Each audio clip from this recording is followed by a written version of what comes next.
Siguiendo la Luna tenemos un tremendo invitado, talentosísimo, que ha llegado a todos los corazones. Manuel García, muy bienvenido a Siguiendo la Luna. Un aplauso, Luna, para Manuel.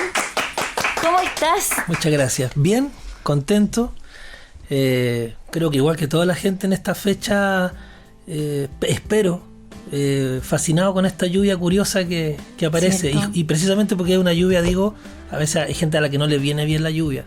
Se sabe, la gente en situación de calle o lo que sea, pero en este caso, como pensar que una lluvia un poquito tropical, sin tanto frío. Eso. Totalmente, estoy muy de acuerdo, qué rico. Bueno, hablando de esta cosa media tropical, no sé si tan tropical, pero Manuel, te criaste en Arica.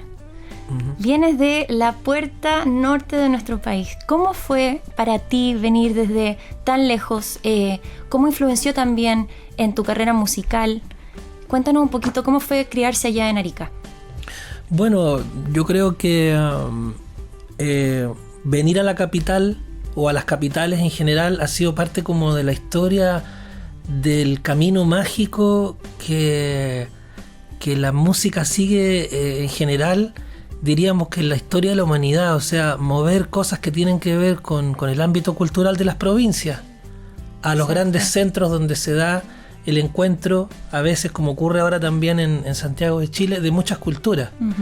Y generalmente también la necesidad de desplazarse a las capitales es por defecto, digamos, esa situación que tiene que ver con que es el lugar donde, vamos a decirlo en bien chileno, se corta el queso, ¿no? Exacto. O sea, y que es también una cosa por la que se ha luchado mucho, es decir, descentralizar.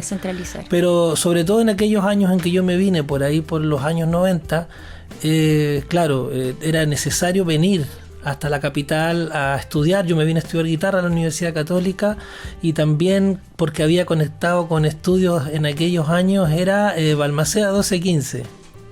Que era un centro cultural donde había estudios de grabación, había... yo no sé si todavía funciona con todo eso Balmaceda 1215, creo que ahora se llama solo Estudio Balmaceda, pero en aquellos años que yo me vine, era precisamente porque había hecho ya una parte de mi vida en el norte, había estudiado historia, había tomado muchos caminos artísticos referidos al tema de la guitarra, haciendo cosas como solistas, con bandas. Pasaban varias cosas, había experimentado también bastante con la intención de hacer canciones.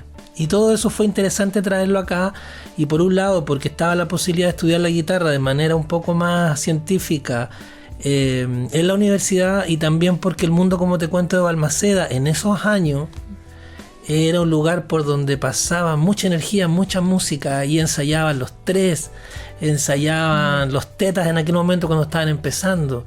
Estaba Chancho en Piedra, el grupo Congreso. ¿Quiénes más andaban, trasegaban por ahí, por esos pasillos? Lucibel. De hecho, Gabriel Biglienzoni, fundador también de la banda Lucibel, era quien estaba a cargo del estudio de grabación en esos años. Entonces era muy interesante, sí, la capital en esos años 90, y bueno, obviamente yo me había atraído por ese polo de atracción, valga la redundancia. Oye, Manuel, increíble también que estuviste 32 horas en un bus. ¿Cómo fue esa experiencia? pero ese entrenamiento lo teníamos de niño. ¿Pero cómo de tanto? Niño, era porque mira, interesante, fíjate, finalmente pensar en eso, porque con el tiempo el sentido de moverse en Chile ha ido cambiando y ha tenido que ver mucho con nuestra cultura. En algún momento hubo un tren hacia el norte que se llamó el Longino, que llegaba desde la capital hasta el desierto de Atacama, y luego eso desapareció. Y las únicas opciones que habían para moverse entre el norte, estamos hablando casi 2.500 kilómetros de diferencia entre Santiago y Arica, y un desierto de Atacama que ocupa un porcentaje importante de nuestro territorio y del mundo. Entonces, si tú te imaginas un pequeño bucecito así atravesando toda esa entidad geográfica por horas de horas, es como una especie de viaje espacial, a propósito de la Luna y de los viajes espaciales. De los viajes espaciales. Es como ir atravesando la Luna, sí. Justamente que se ha representado tanto al desierto de Atacama, se ha asociado a Marte, digamos, se han hecho películas ahí también que tienen que ver. Entonces, finalmente, si tú me preguntas por 32 horas de viaje en bus, yo te diría que aparte de que ya se había hecho una costumbre, también para mucha gente que se había ido en los años 60 y 70 buscando expectativas hacia el norte, pero que era gente de acá centrina. Ese viaje ya era una costumbre, pero más que un viaje, una travesía. ¿Y o sea, el bus que se queda en Pana, sí, claro. Las situaciones que pueden pasar, qué sé yo, también cósmicas a veces con los cielos despejados, cuando uno aprovecha de observar el cielo en la noche, de ver que pasa un cometa, una estrella fugaz, no sé, cosas súper bonitas. Y claro, y justamente es una travesía que te ayuda a escribir, a componer. Yo creo que tengo cuadernos todavía con bitácoras que yo hacía de viaje, así cuando me disponía a salir en esas especies como de travesías, romerías, en un bus del desierto hasta acá, que como te digo no lo hice una vez, sino que lo hice muchas veces. Escribía, claro, y tengo cuadernos escritos.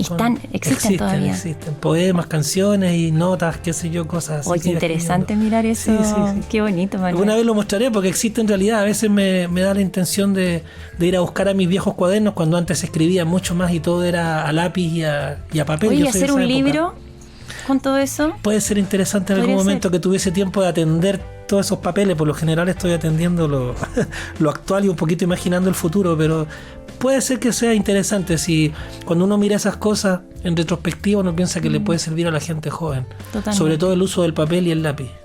Exacto, que se ha perdido tanto. Hoy uno está en el celular, en el tablet, se ha perdido. Uh-huh. Y en eso, bueno, ya lo mencionabas, que viajaste tantas veces, tantas horas. ¿Será que en ese viaje de repente dijiste, voy a dejar la pedagogía y me voy por la música? ¿Fue en alguno de esos viajes que te cuestionaste? Porque, como mencionabas, estudiaste, al fin, ibas a ser profe, ¿o no? Sí, fue un viaje bien curioso. Yo vine a visitar justamente Balmaceda 1215, un proyecto que había hecho talleres en provincia. Y ahí yo conocí a Mario Rojas, fundador de la banda de Quirusa, alguien que hizo documentales también con respecto a la cueca chilena, ha escrito libros, escritor y músico, un artista bien profundo, bien interesante, chileno. Y entonces yo vine a esos talleres y finalmente también a buscar partituras a la Universidad Católica, porque yo aparte que estudiaba historia y pagaba mi carrera también con unas clases que yo mismo hacía en la universidad en extensión de guitarra. Yo ofrecía unas clases en el área de extensión y en un momento me faltó material y vine a buscar partituras. Y entonces ya cuando me devolví a la ciudad y había vivido como lo que pasaba acá, justamente de ver que estaba todo ocurriendo allá en Balmaceda y que la universidad no solo tenía partituras, sino que tal vez yo pudiera calificar como para estudiar una carrera de música formalmente. No lo pensé dos veces y ya en ese viaje de regreso que hice en el año 94 a la ciudad de Arica, vine en septiembre, creo que llegué acá el 14 de septiembre, me devolví a buscar mis cosas y me vine para siempre. 24 años tenía. Tenía 24 años. 24 años. Mira, las vueltas de la vida como... sí. Oye, era como te esperabas, porque tienes una canción también que se llama La Gran Capital. Así es. Que hablas un poco de cómo fue encontrarte con este monstruo al final de ciudad. ¿Era como te lo esperabas llegar a Santiago? Y más alucinante. Después fue un poco como la vida me ha ido sucediendo con Santiago y me da gusto, como una película que cuando niño fuimos a ver, de Gulliver, el gigante. Sí, la película, después de que el gigante, lo más importante ahí, termina en que el gigante finalmente ya el pueblo de Lilliput le construye una barca para que él se vaya al lugar de donde él viene, digamos, o sea, a su lugar, ¿no? A su gente, a su mundo. Pero entre medio del viaje alguien coge el barco con la mano y él mira hacia arriba y es otro gigante. Claro. Porque yo cuando llegué a Santiago me confundía mucho, no entendía las calles, encontraba que era demasiada gente, cosa que me alucinaba y me gustaba y me gusta todavía. La vida de la ciudad de Santiago, impredecible, a veces en una esquina uno sigue encontrando cosas curiosas, especiales, tradiciones, también barrios que todavía conservan tradiciones antiguas. Hay un Santiago mágico todavía muy, muy potente, y también en lo urbano pasan cosas muy interesantes, digamos, los conciertos, la vida, ¿no? Lo mismo que ocurre en el teatro municipal, digamos, y cosas a las que uno puede tener acceso que en otros lugares de Chile no. Pero claro, encontraba que era una ciudad que de alguna manera, y todavía en el buen sentido, me hace sentir provinciano. Y sin embargo después ya estuve en Shanghái, en Nueva York, en ciudades así como de Europa, o claro, o ciudades donde hay, qué sé yo, una vida también súper ebulliente, ¿no? La misma Ciudad de México, por ejemplo, el DF, que antiguamente se llamaba, que ahora es Ciudad de México. Ahí se da cuenta uno o Buenos Aires, claro, que Santiago tampoco es la ciudad más grande, por eso te contaba eso de Gulliver. Sin embargo, yo ese sentido como de vida y de ebullición, de cosas pasando en Santiago, es algo que me alucinó en esos tiempos y que todavía me gusta, todavía lo disfruto mucho. Sí. Lo sé ver, digamos, yo tengo mi Santiago ya asumido como santiaguino, una parte importante de mi vida acá, pero también lo puedo ver con buenos ojos de provinciano. Manuel, y cuéntame un poquito de estas primeras bandas de las que fuiste parte, Coré, que fue recién llegando a Santiago, ¿no?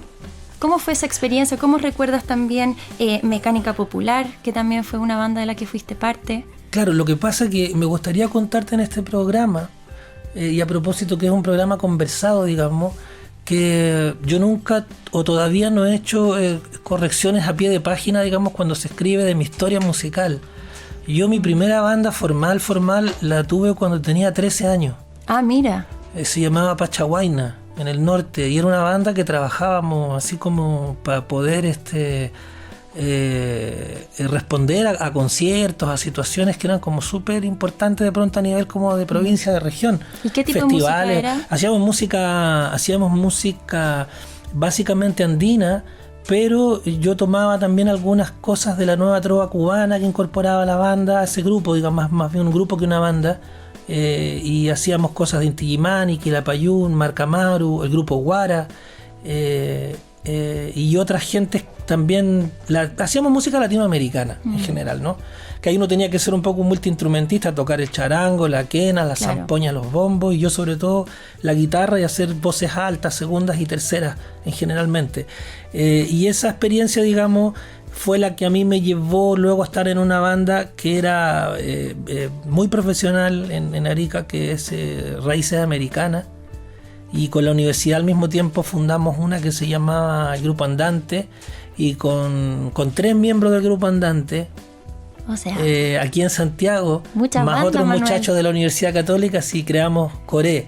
Ellos crearon Coré y empezaron a tocar mis canciones. Cuando yo ya me vine definitivamente, esta banda Coré empezó a tocar mis canciones y yo me sumé por lo mismo a la banda, digamos, porque era interesante que los muchachos hubiesen tenido a bien escuchar mi música, y en ese viaje que te cuento yo, que hice de vuelta al norte y me devolví, durante esa semana o par de semanas que estuve en el norte como para venirme, ahí la banda que conocía mis temas los empezó a montar, y en fin, y de ahí luego del cisma de Coré nació Mecánica Popular, que era una banda enchufada y que también tenía cierta tradición trovera o latinoamericana, pero ya enchufada, ya con un pie puesto también un poco en el rock. Mira, nos faltaban un par de bandas, Manuel. Nos faltaban un par de bandas. Ahí tenemos que hacer lo que pasa es que de repente a uno dicen cuántos años de carrera, no sé, a veces lo he visto escrito y es como tantos, y en realidad es casi toda la vida. ¿Cuántos consideras tú? ¿Cuándo crees tú que comienza tu carrera musical? Ahí, cuando yo comencé a ensayar con Pachaguaina, porque esos eran ensayos semanales, era disciplina, era el vestuario, era abordar los escenarios, era viajar a festivales, era tener que pedir permiso que te daban los mismos colegios porque te mandaban a un festival y después tenías que hacer las pruebas en otro momento, y ya estabas como en una relación distinta de tu vida. Sabías que tenías que estudiar tu instrumento todos los días, ponerte a trabajar, a ensayar, a escribir música, a aprender cada vez más. Entonces el rigor con el que nosotros trabajábamos, aunque éramos muy niños, venía justamente de una escuela muy bonita que tiene que ver con la enseñanza que Víctor Jara dejó en las bandas que él formó en Chile, sobre todo en Quilapayún y Inti Illimani. Entonces esas escuelas, de boca en boca y de artista en artista, llegaban a nosotros, digamos, cómo hay que hacer las cosas, cómo hay que ensayar, cómo se plantea una banda, cuál es el rigor, cómo se prepara uno, y todo eso que nosotros de alguna manera investigábamos en tiempos que no había internet, casi todo llegaba de boca en boca, lo entendíamos de una manera, pero siempre de una manera en la que el arte tenía que tener disciplina y rigor. Y eso, fíjate, con el tiempo yo me he ido dando cuenta que viene de Víctor Jara. Ahora me invitaron a a tocar una banda muy especial en Santiago, muy poderosa diría yo también a nivel emocional y histórico, que es la Banda de la Memoria. Ahí está la Edita, que tocaba está tocando la batería, ¿no? Que era parte del proyecto junto a Carlos Cabeza, en general ha estado junto a Carlos Cabeza en sus proyectos. Pedro Villagra, fundador de bandas y grupos, y ha estado también emblemático nombre en la historia de la música chilena. Cuti Aste, está Jorge Campos, Giorgio Varas en percusiones, y Ismael Odó, que tiene Ismael Odó viniendo también como un muchacho que se crió dentro del ambiente de Quilapayún, una formación muy cercana, diría, a la disciplina y al amor con el que trabajaba Víctor Jara. Y ahora yo ensayando con esta banda y pudiendo constatar a través de Ismael de qué se trata esa disciplina bien entendida del trabajo artístico, me siento súper fascinado, porque finalmente son tradiciones y son maneras de hacer las cosas que están basadas en el amor, en la claridad de que Chile a través de su cultura puede crecer.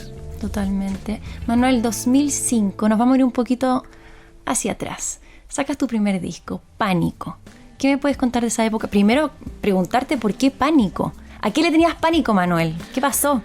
Mira, la palabra coincide con dos cosas. Coincide con mi pánico personal a arrojarme al mundo de la trova, que es algo que yo respeto muchísimo, porque el productor Fidel Horta era cubano.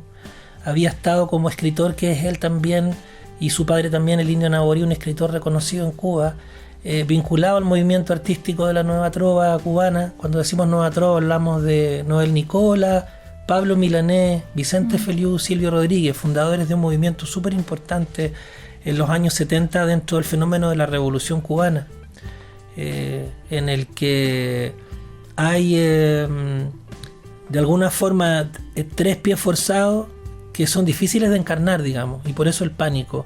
La trova se define desde la guitarra como un instrumento popular universal, digamos, que por supuesto es un instrumento infinito a nivel de trabajo y de lo que el instrumento demanda en sí mismo. El sentido de usar la poesía para poder decir y expresar y razonar y filosofar una realidad.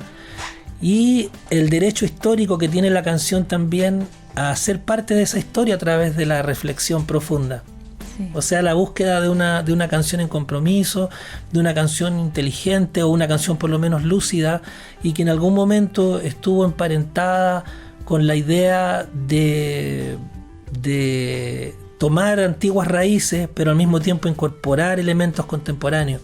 Entonces, la gente que inventó esto, cuando lo inventaron, cuando dijeron, bueno, no vamos a hacer la canción protesta como se nos quiere decir, vamos a hacer la nueva trova cubana, tenían 20 años. Mira qué jóvenes. Menos incluso, 19, 20.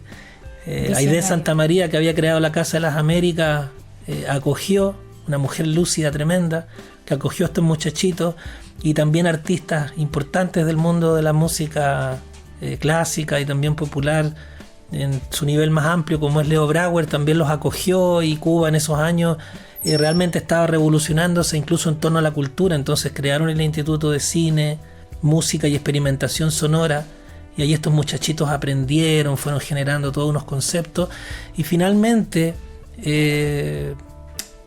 decir, bueno, yo también voy a ser trovador, es de alguna manera tener conciencia de que se trata de todas esas cosas también. Claro, y mi productor me decía, no, lo que tú eres, Manuel, me decías que eres un trovador, y entonces, bueno, ok, Pánico. Pero también porque la canción Pánico en el disco encarna el sentido de solidaridad con otros pueblos. Yo escribí la canción Pánico cuando Argentina estaba pasando por un periodo muy difícil, tiempo del corralito, ¿no? Toda una situación económica que vivió Argentina. 96, 90, ¿cuánto? ¿Te acuerdas? Eso debe haber sido con el sí, por ahí yo creo que a los bordes del 2000 también, sí, como por el borde del 2000. Pero de esos años en adelante, y no sé si Argentina desde esos momentos hasta el día de hoy se ha recuperado, digamos, ha pasado por varias situaciones muy complejas, ¿no? Como nos pasa en Latinoamérica.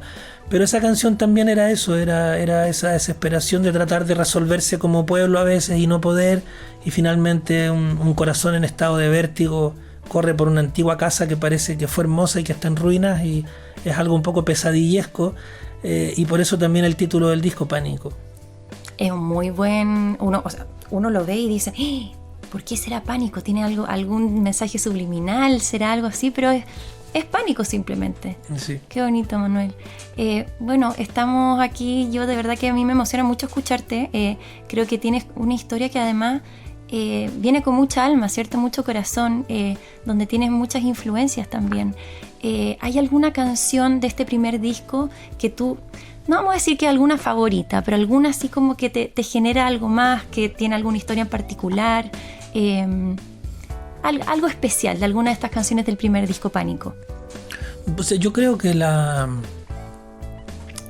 es complejo porque las canciones son un poco como hijos, yo creo, ¿no? Sí, no, y porque además hay gente que las atesora, las aprecia y las quiere más que uno, y algunas se multiplican más y tienen diferentes fenómenos. Por ejemplo, que en algún momento la danza de las libélulas yo la canté con mi padre, adquirí algo de la manera de cómo él la entendía, porque a él le gustaba y se la aprendió. Un día lo invité a cantar a un escenario de manera improvisada, no planeada, y resultó súper lindo.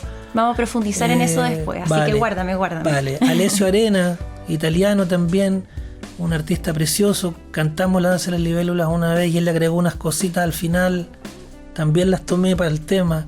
O sea, fue modificándose en el tiempo. Luego una vez Américo hizo una versión súper linda, que tuvimos un encuentro y teníamos que hacer canciones cruzadas, y la eligió y hizo algo precioso.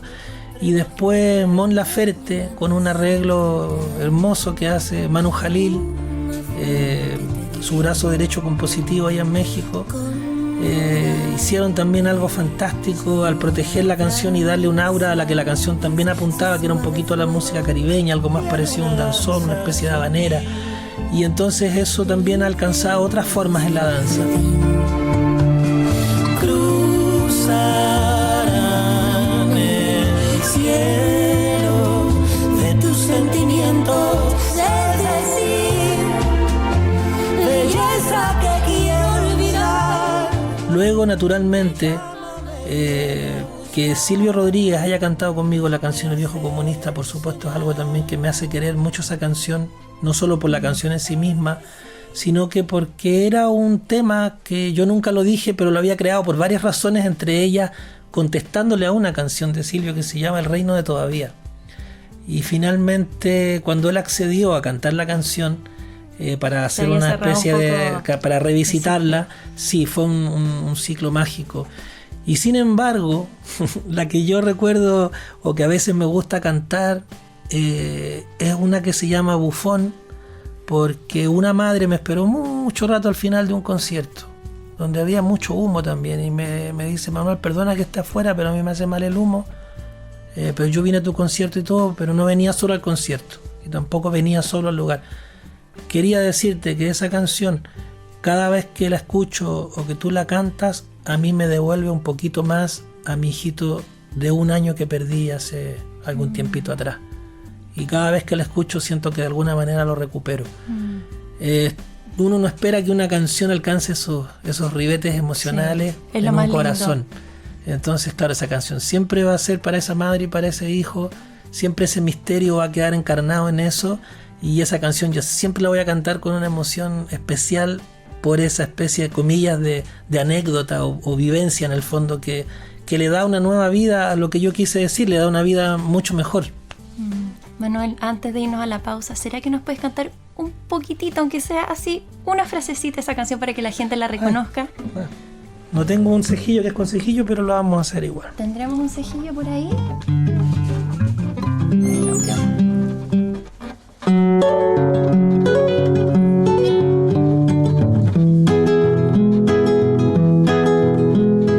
Hay un bufón que golpea mi puerta y se esconde.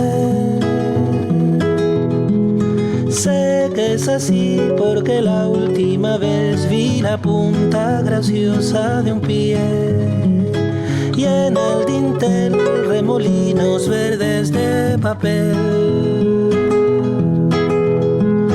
Y en el dintel remolinos verdes de papel. Yo guardé uno para cuando nadie crea lo que digo.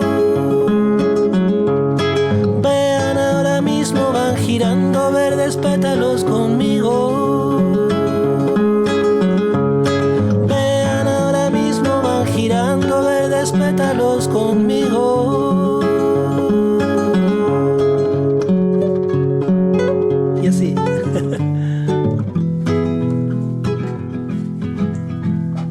Un pedacito. Ay, muchas gracias, Manuel. Ya volvemos con Manuel García aquí en Siguiendo a la Luna.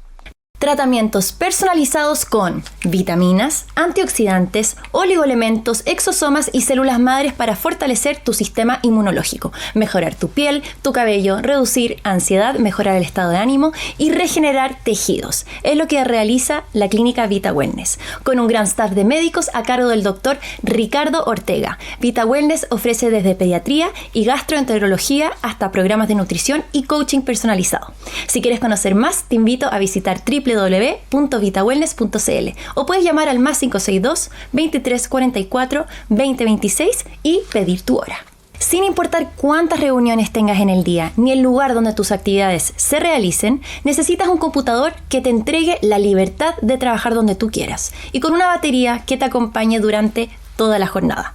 Descubre una clase de laptop totalmente nueva con Acer Swift, el ultra liviano perfecto para los que no se detienen ni un minuto. Encuentra tu notebook Acer ideal disponibles en tiendas retails y acerstore.cl.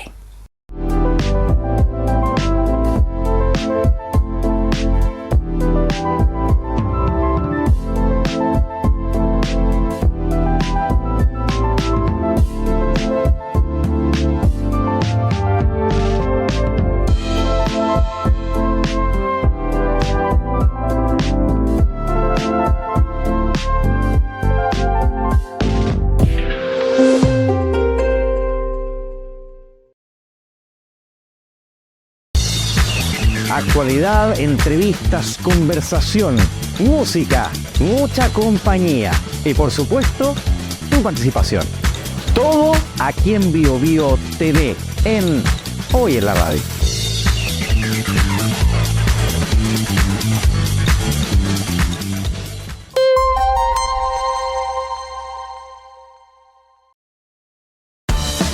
El trasnoche de la radio es compañía, información e entretención. Te esperamos cada madrugada con lo mismo de siempre, la calidez que necesitas para iniciar un nuevo día. Todo esto y mucho más por el trasnoche de la radio en Bio Bio y todas sus plataformas.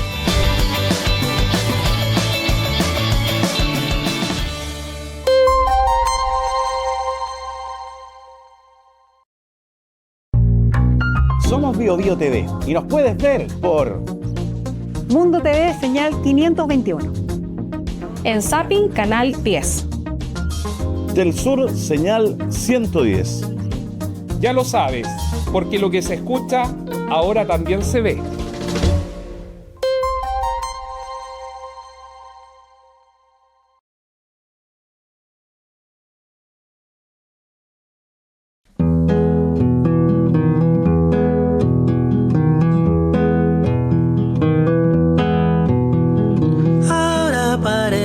Que yo debo mirar hacia el mar, descubrir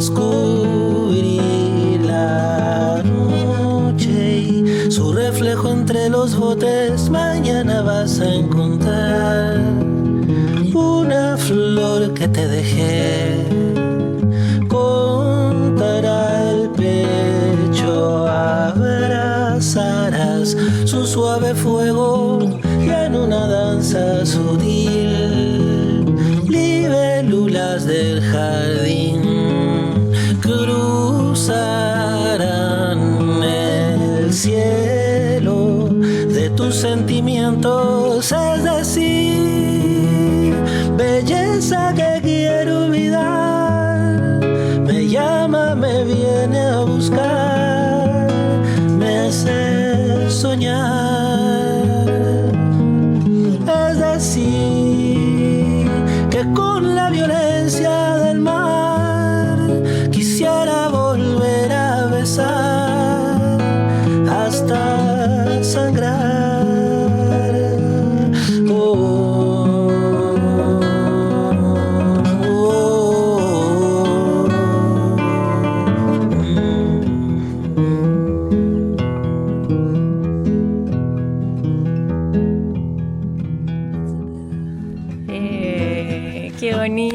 bonito.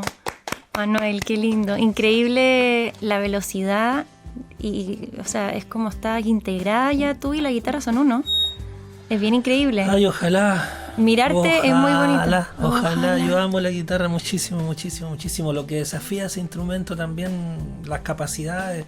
Uno siempre se ve limitado frente a ella, porque es infinita. Pero sí, yo sí sé que la amo mucho la guitarra, como concepto, como madera, como historia, bueno, no sé.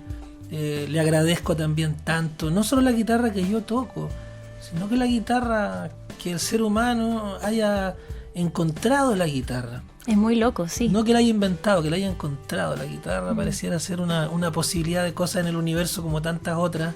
Sin embargo, tiene toda esa magia y es dúctil y está casi en todas las casas que pueda estar, digamos. Es generosa la guitarra y es desafiante, no es fácil, pero bueno, ahí tenemos un romance.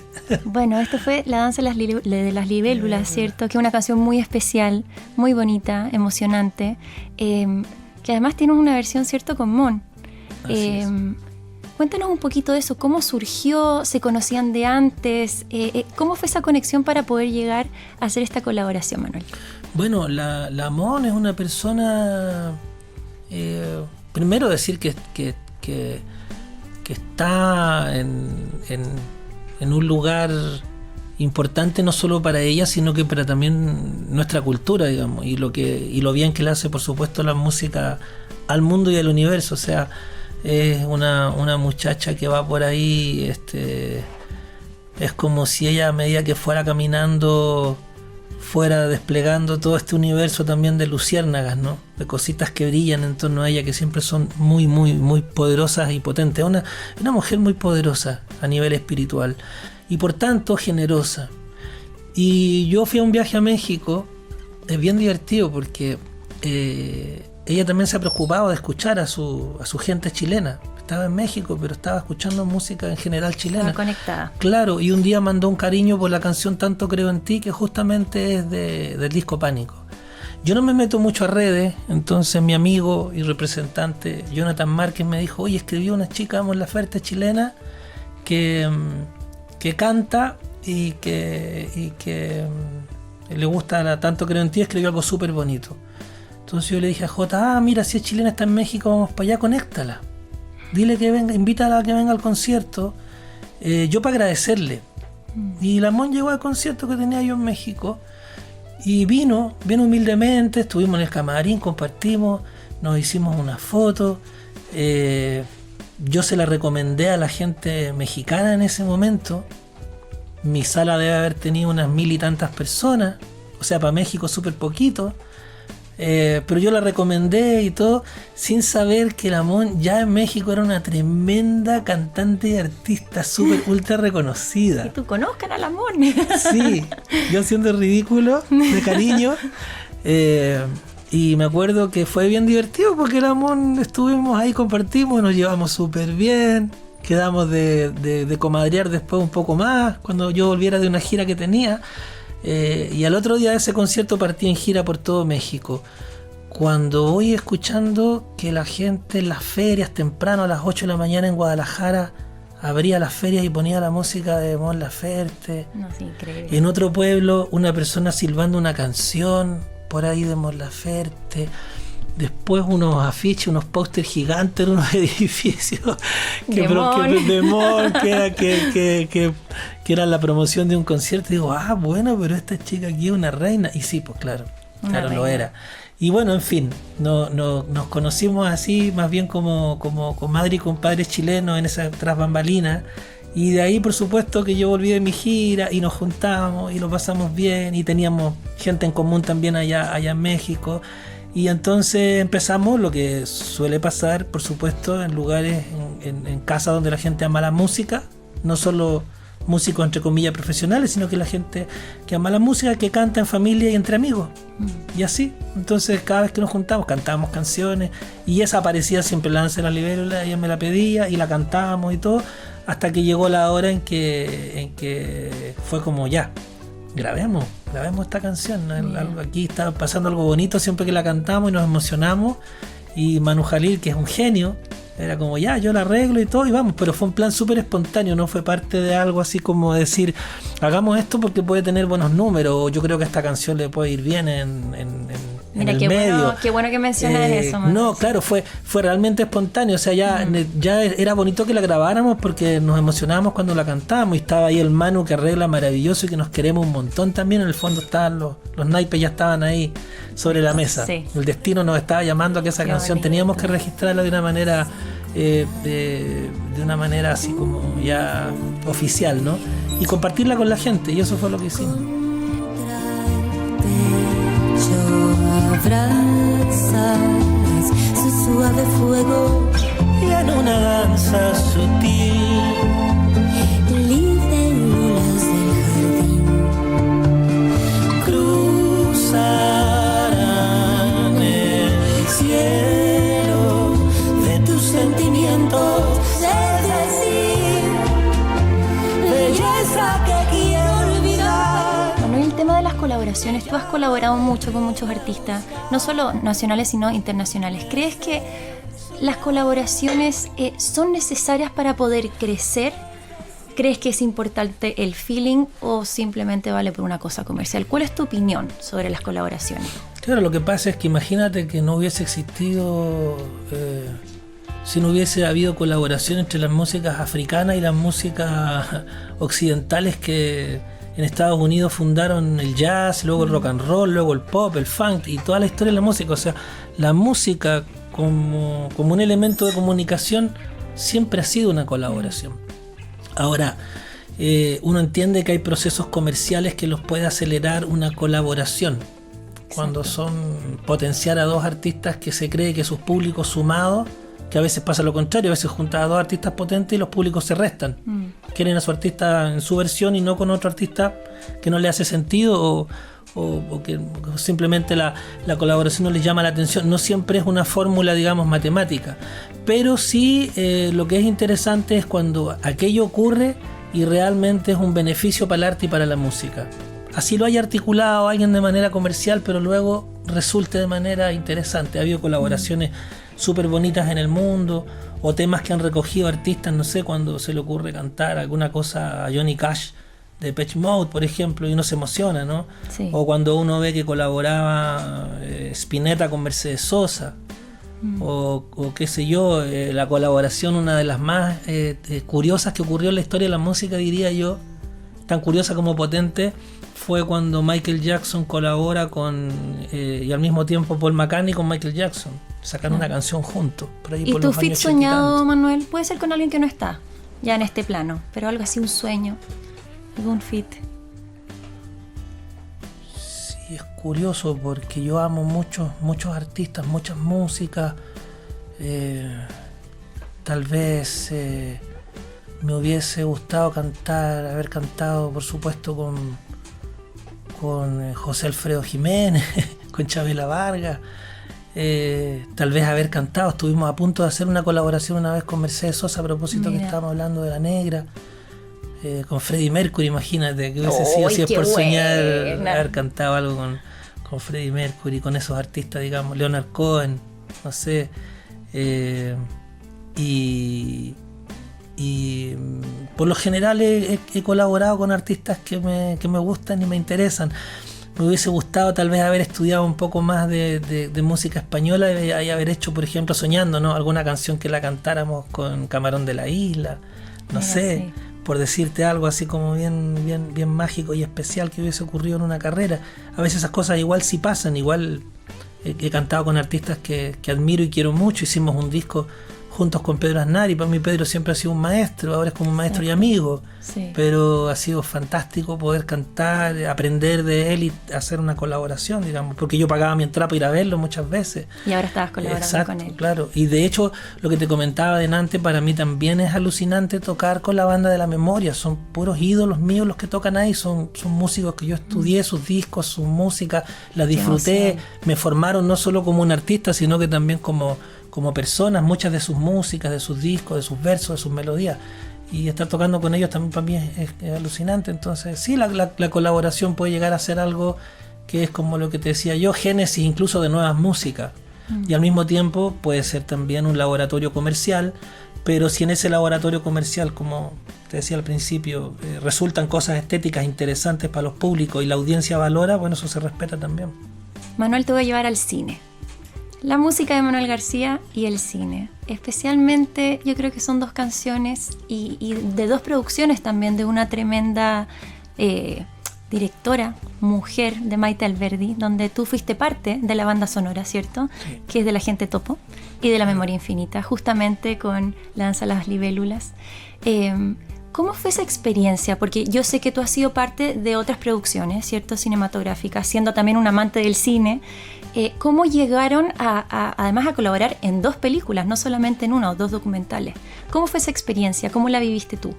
Siempre es un desafío grande y es un honor también que te inviten. Yo estaba en México cuando me escribió la producción de Maite, y ya luego nos comunicamos directamente los dos para que recibiera yo la película y viera si estaba interesado en hacer una versión de José Luis Perales, que por demás cantaba que era importante hacerlo porque es una parte en el documental donde pasa un muchacho también que va cantando a la gente del mundo adulto mayor o a la gente que está en hogares y eso, y ya desde ahí había un pie forzado, ¿no? Decir, esta es la canción, digamos, ¿no? ¿Cuál se te ocurre?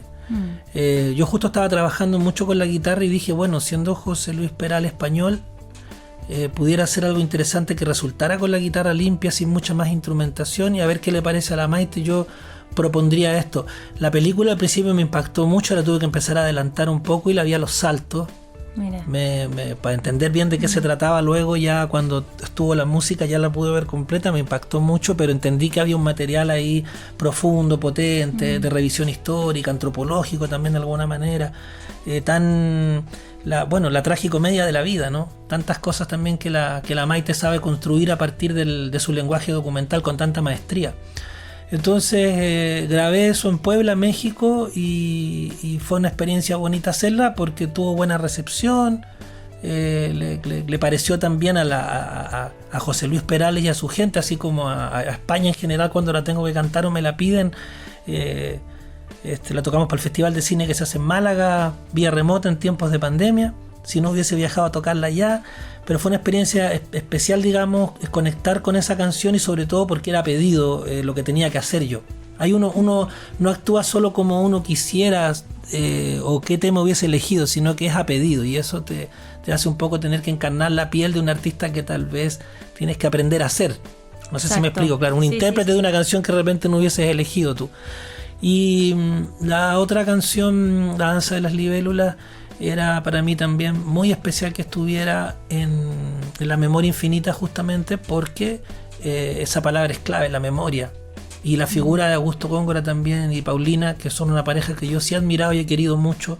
Yo veía los programas que tenía Augusto Góngora también y seguía sus opiniones políticas y sociales desde el periodismo, así como los trabajos de Paulina, que vino desde hacer Teresita de los Andes luego a documentales o películas, y también en este caso teatro, como La Amante Fascista, por ejemplo, donde ella también hace un ejercicio de memoria y de historia. Entonces por ahí para mí era realmente emocionante y desafiante poder estar, así como la petición que me hizo Maite de cantar la canción ¿A dónde van?, de Silvio Rodríguez para el documental. Se ve poca música autorizada por Silvio para documentales y películas en general de él, menos versionada. Entonces tuve que hacer una revisión de su tema donde va, muy cuidadosa, incluso para agregar un pedacito, una pequeña introducción musical guitarrística, cosa que no hubiese hecho tampoco yo si no me lo piden, de meterme con estas canciones, que son canciones pero son obras de arte. Exacto. Es como mirar un cuadro de Van Gogh, escuchar una canción de Silvio Rodríguez cuando uno se enfrenta a esa belleza. Entonces, una vez más, como te digo, era finalmente algo que yo tenía que sortear, que resolver y que lograr, y en ese sentido es muy rico también no estar todo el tiempo en tu área de confort, sino que sentir que tu trabajo un día te está desafiando al punto que tienes que ir más allá de tus limitaciones. Qué bonito, Manuel. Qué lindo también salirse de la zona de confort y además pasarlo bien durante el proceso y después ver el resultado en una pantalla tan grande, ¿cierto? Y después además estar o sea, Maite después verla en los Oscars, es como bien bonito también ese proceso. Vamos a volver un poquito atrás, a Pedro Aznar, que bueno, se ganaron un premio Gardel, que no es menor, en el 2020. ¿Cómo fue también, claro, tu música en Argentina, tu música no solo en Chile, sino alrededor de Latinoamérica? ¿Cómo te has tomado eso también? ¿Cómo fue la experiencia de trabajar con Pedro? Cuéntame un poquito de eso. Bueno, Pedro es un genio de la música y su familia es Charly García, lo era también Cerati de alguna manera. A veces hay unos discos donde aparecen colaboraciones o peticiones que hacía la banda Soda Stereo a que hiciera y le diseñara las voces y algunas cosas musicales también Pedro Aznar, parte de Serú Girán, ¿no? Con David Lebón, toda esa historia como potente de una época de la música argentina de oro, ¿no? Cuando también tuvo con Spinetta. Entonces, para mí Pedro es como una especie de biblioteca abierta. Además puedo escuchar las anécdotas, las bromas, las tras bambalinas de lo que no se sabe de la historia de la música. Manuel. Y a haberme ido acercando a él también como un par, ¿no? Como un amigo que tenemos que trabajar así al mismo tiempo y en colaboración, pero sin perder nunca yo con él la ruta, el rumbo de que él es un maestro que para mí es referencial. Y del que estoy aprendiendo también muchas cosas. Y lo mismo el disco que grabamos, dejé que dirigiera también yo muchas cosas, en vez de tener esa tensión de ya, ¿quién corta el queso acá? ¿Quién decide aquí? No, dirige tú artística, musicalmente, o más musicalmente y artísticamente los dos. Yo voy colaborando con temas, los vamos complementando, música tuya y mía, letras tuyas y mías, y fuimos avanzando y fue realmente delicioso hacer todo ese trabajo con Pedro, y también porque Argentina es un pueblo muy cariñoso, muy culto, muy profundo, muy grande también. Sí, amplio en muchos sentidos, y a través de Pedro, que él es como un crisol, no es solo el rock and roll, sino que también es la música clásica, es el folclore, son las tradiciones, es lo afroamericano en Latinoamérica, es lo indígena también, todas esas pulsiones de conocimientos desde antiguo hasta lo moderno, digamos, cristaliza muy bien en la obra de Pedro Aznar.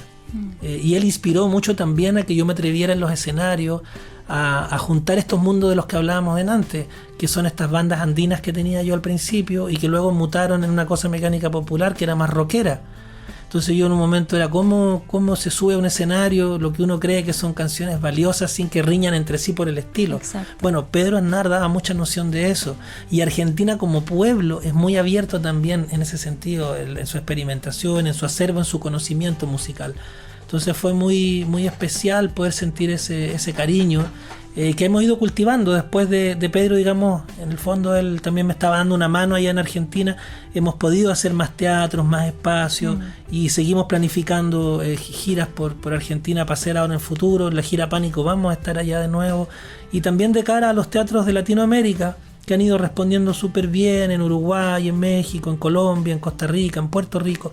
Como que se han ido abriendo situaciones súper naturales también en que la música ocurre de una manera dialogante, siempre bien humilde, pero dialogante, y que conecta con otras realidades y otras fronteras. Exacto. Manuel, ¿qué significan los premios para ti? Porque te has ganado 2 Altasor. El premio del Presidente de la República, el 2008, bueno, el que hablamos ahora, el Gardel, que no son premios menores. ¿Qué significan para ti? Mira, el que más me gusta es, a pesar de que agradezco también muchísimo, creo que fue el 2020 por cantautoría chilena, de Pulsar. Lo menciono no por mí, sino que por quienes lo otorgan, digamos, que son los pares, y que eso lo valoro porque era un disco que era pura guitarra. Y a veces uno no espera que un disco así, un poco caldo cabeza también por ahí, se gane un premio. Me gusta mucho un reconocimiento que me dieron, que es la medalla de los 50 años de la trova cubana. En la Casa de las Américas, La Habana, Cuba. En la sala Che Guevara se hizo una ceremonia, una sala emblemática donde comenzó la trova, y por todas estas cosas que te decía que me daban pánico. Que el entorno de la cultura y la trova cubana le entreguen ese cariño a uno, más por el empeño, creo yo, que por los resultados, pero el cariño está ahí.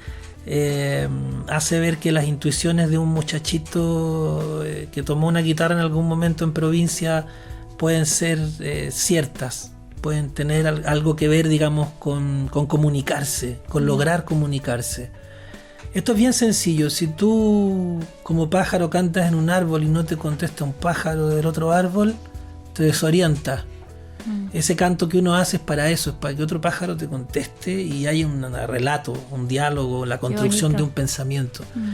Y los premios a veces certifican eso, dicen, hay una comunicación, alguien más escuchó y valoró y dijo, aquí vamos a poner un hito, ¿no? El hito, eso que representa físicamente un hito, una cosa que es visible, que dice, aquí hay un puntito en el camino.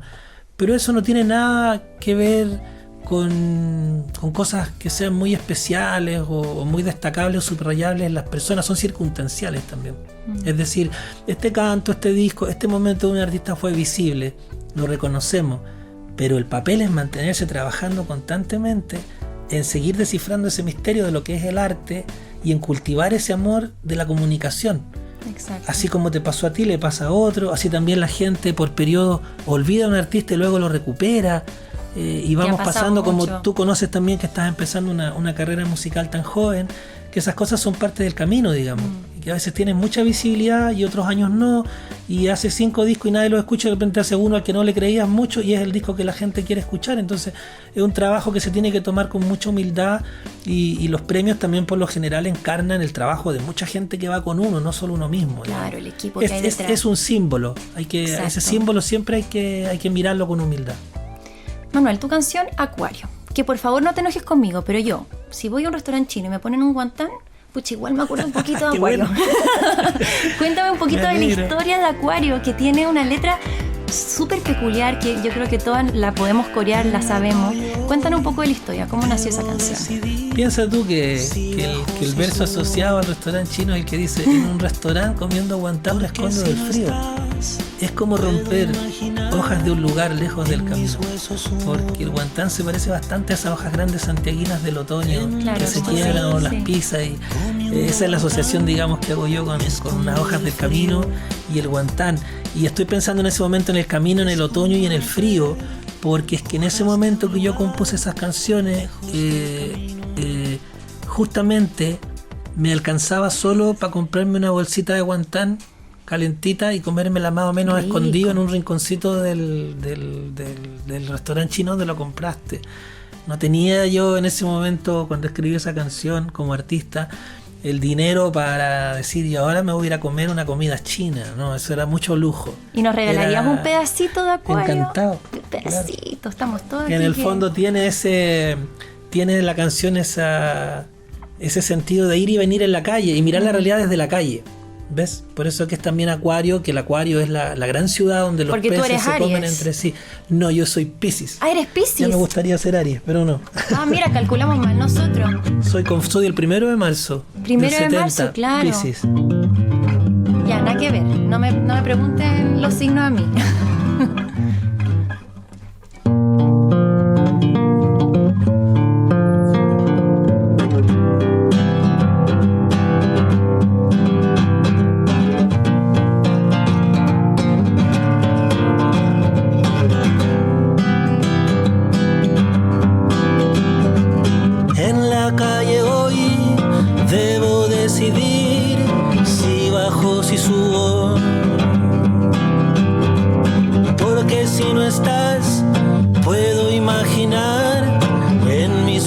Humo en un restaurante comiendo guantán, me escondo del frío. Es como romper hojas de un lugar lejos del camino. Dices que ya te cortaste el pelo, con eso cuántas cosas se alejan, cuántas cosas se acercan. Dices que ya volverá a crecer, dices que ya te cortaste el pelo, con eso cuántas cosas se acaban, con eso cuántas cosas comienzan. Dices que ya volverá a crecer.